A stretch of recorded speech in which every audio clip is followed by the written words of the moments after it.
Hey Browns fans, what a difference a week makes. Welcome to Gerald Khalil's Conversation Piece.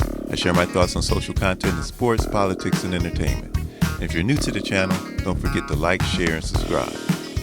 So the Browns got their first victory of the season, 18-13 over the Jacksonville Jaguars. The team came out, looked prepared, at least in the first half. Stefanski seemed to make some decent play calls, and overall in the first half, the offense looked decent. Now, as far as the quarterback play is concerned, Deshaun Watson, he looked better. He went 22 for 34 for 186 yards and one touchdown, and that was a rushing touchdown.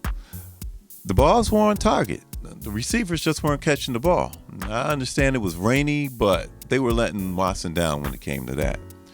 And I'll concede that I was wrong with the video that I posted on Thursday about this being Deshaun's last game. But I stand by it that if he had a terrible game, he was going to go to the bench. So Watson, for at least another week, has football life. Running game was a heck of a lot better. 125 yards on the ground in total. Good game by Ford. He had 7 rushes for 64 yards. He had a nice run for about 40 yards on one play. Deonta Foreman, he finally got some play. 14 carries for 42 yards. Not sure why they didn't use him last week. The defense played well in the first half. They looked tired in the second, though, and I understand that. Myles Garrett had another strip sack. As far as special teams play, Dustin Hopkins, he kicked 3 field goals. There was a potential game-saving punt by Corey Bojorquez to the 2-yard line. And then the big safety sack by Alex Wright. That helped pad the lead. But with that said, man, the offense has to help out the defense. It's a lot of pressure on the defense to carry the load. Receivers, Jerry Jeudy, he went 5 for 73, so it's 5 receptions for 73 yards. Had a nice 30-yard chunk play from Watson. I think the Browns I know the Browns definitely could use more of those. Amari Cooper, man, he's looking old. He had like 5 drops, and I don't know whether he's lost a step or what, but they need speed at the receiver position. Overall, the Browns, they just had these missed opportunities. The penalties didn't help. I mean, there were holding penalties all day, and for me, I'm gonna have to understand the kickoff rules. And did anyone know those new kickoff rules? Please leave it in a comment. There was a penalty on the Hopkins, and it cost the Browns a fumble recovery. And that was just deflating there.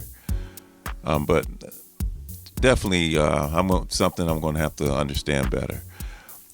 Trevor Lawrence, man, he was bad in the first half. He only went 5 for 11.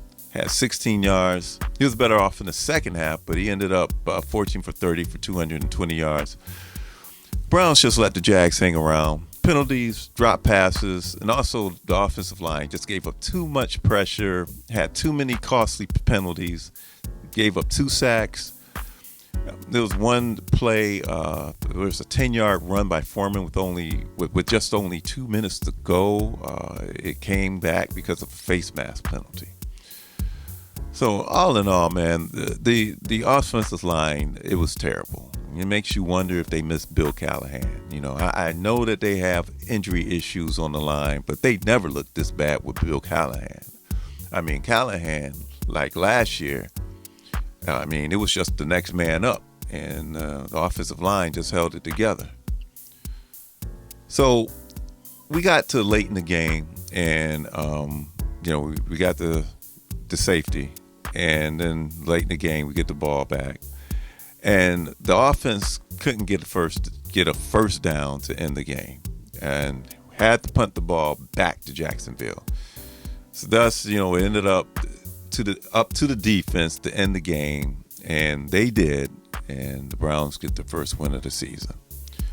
So all in all, I'm going to keep this on a happy note, and after what had to be one of the bleakest weeks in Browns history, things look a little better. The Ravens lost again. The Bengals, they're in a battle against the Chief. And, the win is going to keep you no worse than the game behind the Steelers if they beat the Broncos. If we look at the upcoming games, we're home against the Giants. Then we got the Raiders. We got to go to Las Vegas for that one, and then we go to Washington to face the Commanders. So you got a very winnable stretch here. Though I'm a little nervous about the Raiders game, it seems like we never can beat them, no matter what, if they're good or playing bad. But all in all, we should be no worse than 3-2. All right, after week 5. But if the team plays the way they're capable, along with some smart coaching, that means you, Stefanski, they can be 4-1 going into Philadelphia to face the Eagles. Please leave a comment and don't forget to like, share, and subscribe. And I'll talk to you in the next one.